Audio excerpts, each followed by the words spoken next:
The Christian philosopher Dallas Willard once called hurry the great enemy of spiritual life in our day and said, quote, "You must ruthlessly eliminate hurry from your life."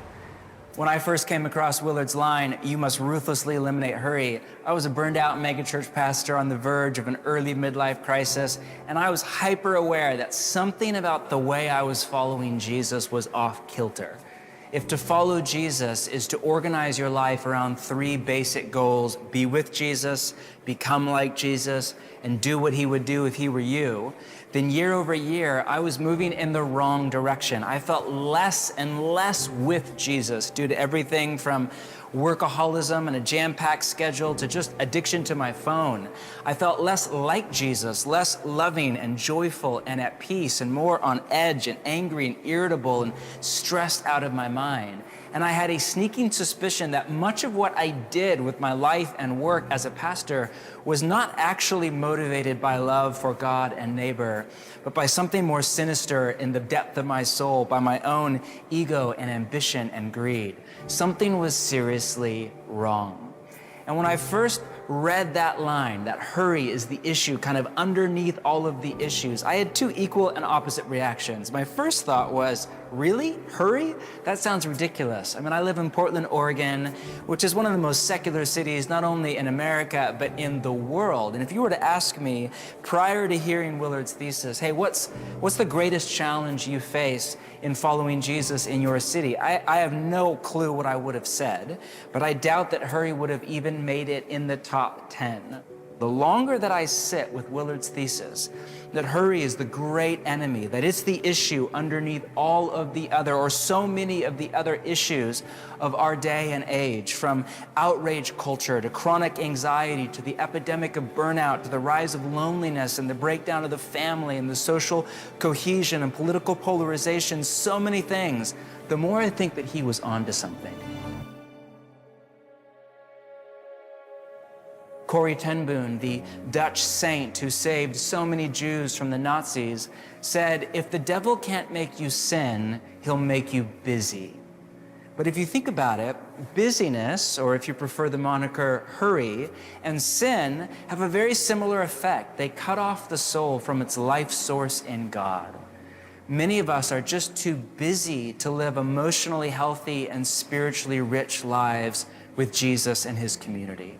Psychologists now diagnose people with hurry sickness, which psychology today defines as a malaise in which a person feels chronically short of time and so tends to perform every task faster and to get flustered when encountering any kind of delay.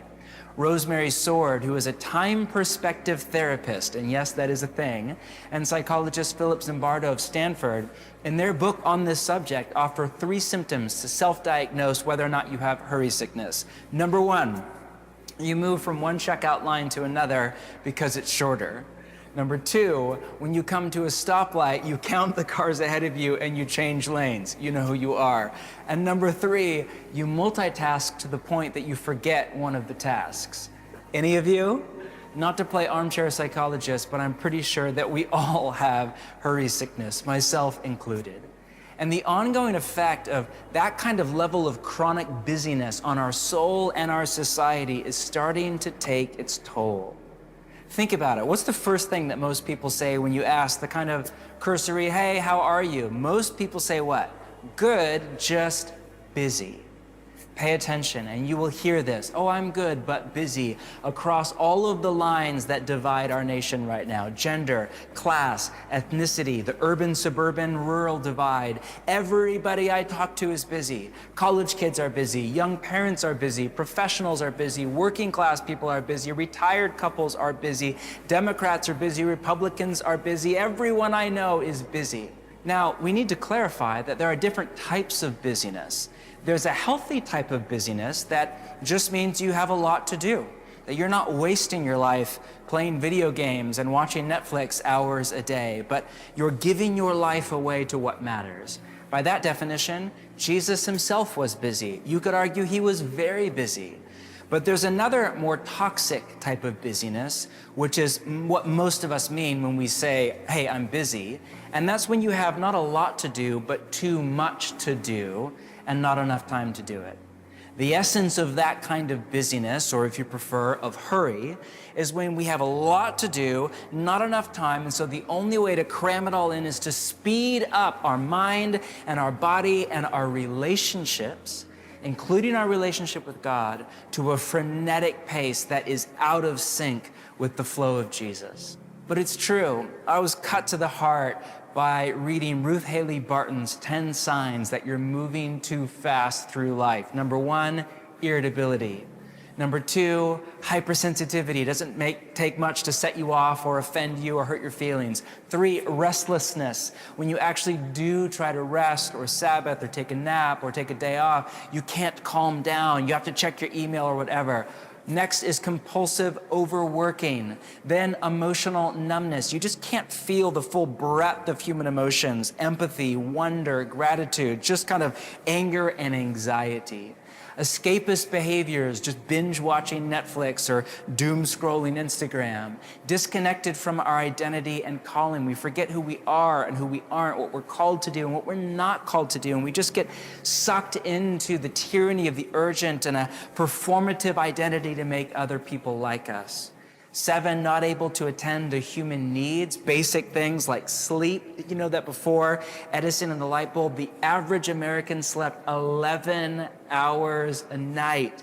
Think about how deficient we are in things like sleep, healthy eating, drinking water, exercise, just a little bit of margin, like a block in your schedule with nothing on there and no screen on in the background. Hoarding energy, where we just kind of hold back our emotional energy and don't share it with people in need. And finally, slippage in our spiritual practices. The time that we dedicate to cultivate attention to God and His love goes down as our to-do list goes up. You having fun yet? The first time I came across this list, I was like 7 or 8 for 10. And my wife said, no, honey, you are 10 for 10. The point here is not to shame you. It's just to say, listen, there's more at stake than just our emotional health, as if that's not enough. Spiritual life itself hangs in the balance. I love this from Ronald Wilheiser. Pathological busyness, distraction, and restlessness are major blocks today within our spiritual lives. Now, to clarify what I mean there by our spiritual lives, let me do that because that language is really easy to sentimentalize. It's a bit slippery. What I mean by our spiritual lives is our capacity to receive and give love in relationship with God and others. After all, for Jesus, the telos of the spiritual journey, or put another way, the meaning and purpose of life itself and the whole point of discipleship, is to become the kind of person who is pervaded by love. Jesus said the greatest commandment in all of Scripture is to love God with all your heart, soul, mind, and strength. And the second is very similar. It's to love your neighbor as yourself. And hurry is incompatible with love. We see this on display in the life of Jesus. One of the things you first notice when you read the Gospels is that Jesus was rarely, if ever, in a hurry. Willard was once asked to describe Jesus in one word. He thought about it for a minute, and then he said, relaxed. Is that how you think about Jesus? As relaxed. Think about how many of the stories in the Gospels are interruptions. And in each one, Jesus is present to the moment. He is relaxed and anything but in a hurry. C.S. Lewis once said something to the effect that how you respond to an interruption is who you really are. The pain. I don't know about you, but I usually respond to interruptions with anxiety at best, irritation and anger, or a curt, dismissive response at worst. Not Jesus.